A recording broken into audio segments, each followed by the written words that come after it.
15 लोग तो आधिकारिक तौर पर मृत पाए गए हैं, उनको मृत स्थिति में ही लाया गया है। उनके परिवारों को सूचना भी पहुंचा दी गई है। तकरीबन उतने ही इंजर्ड लोग यहाँ पे मौजूद हैं। बहुत ही दुखद घटना है और जो लोग गुजर गए हैं उनके मतलब कोई भरपाई तो नहीं कर सकता है, पर जो भी संभव मदद हो। हमारे दोनों विधायक यहाँ पे एरिया के, चांदनी चौक के विधायक पुनर्दीप सानी जी, हमारे आले इकबाल जी, दोनों यहाँ पर मौजूद हैं।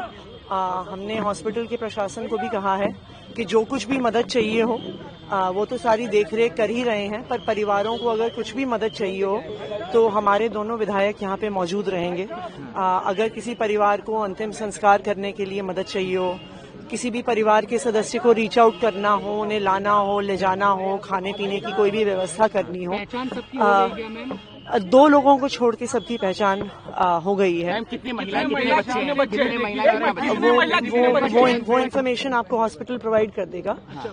हम मिले हैं, जो इंजर्ड हैं यहाँ पे, पूरा उनका इलाज चल रहा है और पूरी देखरेख के साथ इलाज चल रहा है। कई लोग हैं जिनको 4-5 पेशेंट्स हैं जिन्हें कुछ देर में डिस्चार्ज भी कर दिया जाएगा। ये देखिए बहुत दुखद घटना है और जो लोग गुजर गए हैं हम उनकी आत्मा की शांति के लिए प्रार्थना करते हैं। मैम, एलएनजेपी के अलावा लेडी हार्डिंग में भी क्या कोई मृत है? ऐसा सूचना मिली है कि शायद 2 लोग मृत लेडी हार्डिंग भी पहुंचे हैं, परंतु मैं इसकी कॉन्फर्मेशन नहीं दे सकती क्योंकि लेडी हार्डिंग अभी मेरा जाना नहीं हुआ है। एलएनजेपी में 15 लोग पहुंचे हैं जो मृत अवस्था में ही यहाँ पे पहुंचे हैं और जैसा मैंने कहा कि तकरीबन उतने ही इंजर्ड लोग यहाँ पे देखिए ये पहले से इंतजाम नहीं किया पहले रेलवे ये कह रहा था कि भगदड़ नहीं हुई, लगातार वो 2 घंटे तक ये कहता रहा, बाद में माना उन्होंने। देखिए ये भी ट्वीट करके डिलीट करा था। देखिए ये राजनीति करने का समय नहीं है।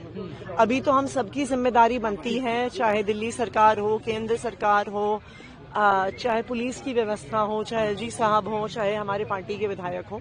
अभी हम इस मुद्दे पे कोई राजनीति नहीं करना चाहते हैं। हम सिर्फ जो परिवार हैं जिन्होंने किसी को खोया है उनकी मदद के लिए यहाँ पे मौजूद हैं। जो परिवार हैं जिनका कोई भी सदस्य इंजर्ड है उनकी मदद के लिए मौजूद। आपने ट्वीट किया कि बहुत इंतजामी। देखिए, नई दिल्ली रेलवे स्टेशन पर महाकुंभ जा रहे श्रद्धालुओं की स्टैम्पीड के चलते भगदड़ मचने के कारण जो घटना वहाँ घटी और लोगों की जानें गई, बहुत अनगिनत लोग घायल हुए, ये अत्यंत दुखदायी घटना है और मुझे लगता है कि पूरे देश की आत्मा को झंझोड़ के रख दिया इस पूरी घटना ने। मैं सबसे पहले तो भगवान से प्रार्थना करता हूं कि वे लोग जिनकी जानें चली गई इस अनफॉर्चुनेट इंसिडेंट में, उनके परिवारों को शक्ति प्रदान करें कि वे इस दुख को सहन कर सकें और जो लोग घायल हुए हैं उनके जल्द से जल्द फिर से स्वस्थ होने की मैं कामना करता हूं और प्रभु के श्री चरणों में अरदास करता हूं। ये पूरी घटना ये दिखाती है कि हमारा जो भारतीय रेल है, जो रेल विभाग है, वो किस स्तर की बद इंतजामी और लापरवाही देश के नागरिकों को सौंप रहा है, दे रहा है, किस प्रकार की लापरवाह सुविधा लोगों को दी जा रही है। मैंने 11 फरवरी को अभी जो बजट सत्र पार्लियामेंट का चल रहा है उसमें इस विषय पर बात रखते हुए ये कहा था कि हमारे भारतीय रेल की स्थिति कुछ इस प्रकार हो गई है कि जनता को आलू की बोरियों की तरह ट्रेन में ठूस के लाद के भेजा जाता है और कहीं ट्रेन में शौचालय में भी अगर बैठने की जगह, आपको खड़े होने की जगह मिल जाती है तो यात्री अपने आप को भाग्यशाली समझता है और हमारे इस देश का भोला भाला आदमी को भेड़ बकरियों की तरह ही लाद कर रेलवे स्टेशन पर, ट्रेन के डब्बों में चढ़ाया जाता है और ये पूरी एक अव्यवस्था और लापरवाही जो बन चुकी है। हर रेलवे स्टेशन पर इसी प्रकार के कुछ दृश्य आपको नजर आएंगे। ये बहुत चिंताजनक है और खास तौर पे महाकुंभ से संबंधित विषय पे बात करते हुए मैंने संसद भवन में बात रखी थी कि प्रयागराज और उसके आसपास के कई सारे रेलवे स्टेशंस को क्राउड मैनेजमेंट ना करने की वजह से, ना ठीक से होने की वजह से भारतीय रेल को बंद कर देना पड़ा।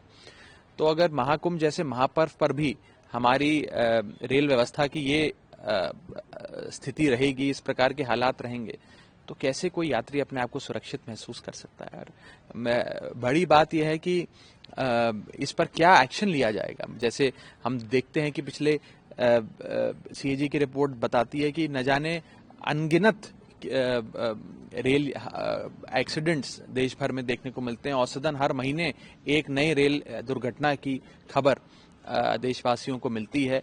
तो उसमें कितनी अकाउंटेबिलिटी फिक्स करी जाती है, कितनी रिस्पॉन्सिबिलिटी फिक्स करी जाती है, किसके खिलाफ एक्शन लिया जाता है इस लापरवाही और बदइंतजामी के चलते। तो इन सारे विषयों पर मुझे लगता है कि सरकार को गंभीरता से सोचना चाहिए, कार्रवाई करनी चाहिए। और जो ये घटना घटी है, परमात्मा उन परिवारों को शक्ति दे, साहस दे, और सरकार कम से कम अब ये सुनिश्चित करे कि इस प्रकार की कोई भी घटना देश भर में ना घटे। हाँ सर, 10 लाख के कंपनसेशन देने की बात की गई है। वहीं बाद में ये भी चीज़ कही गई कि जब ये घटना हो गई उसके बाद 4 स्पेशल ट्रेनें लगाई गई क्राउड कंट्रोल के लिए। तो ये कहें टू लिटिल टू लेट। देखिए, जब एक बार घटना घट गई और इतने सारे श्रद्धालु जो हमारे इस महापर्व में, महाकुंभ में हिस्सा लेने जा रहे थे, उनके साथ ये दुर्घटना घटी, उसके बाद अगर आप कोई इंतजामात करते हैं, 4 ट्रेन ज्यादा लगा देते हैं, 2 ट्रेन किसी और रूट से डाइवर्ट कर उसे प्रयागराज के रूट पे लगा देते हैं, उससे क्या फर्क पड़ता है। बात तो यह है कि उन भोले भाले मासूम श्रद्धालुओं की जानें चली गई। वो भोले भाले मासूम श्रद्धालु वहां घायल हो गए। और क्यों हुए? क्या उनकी कोई गलती थी? क्या उन श्रद्धालुओं ने कोई पाप किए थे? क्या उनसे कोई गलती, क्या उनसे कोई लापरवाही हो गई? ये तो सीधे सीधे भारतीय रेल की लापरवाही और बद इंतजामी के चलते हुआ है, जो बेहद दुखदायी है।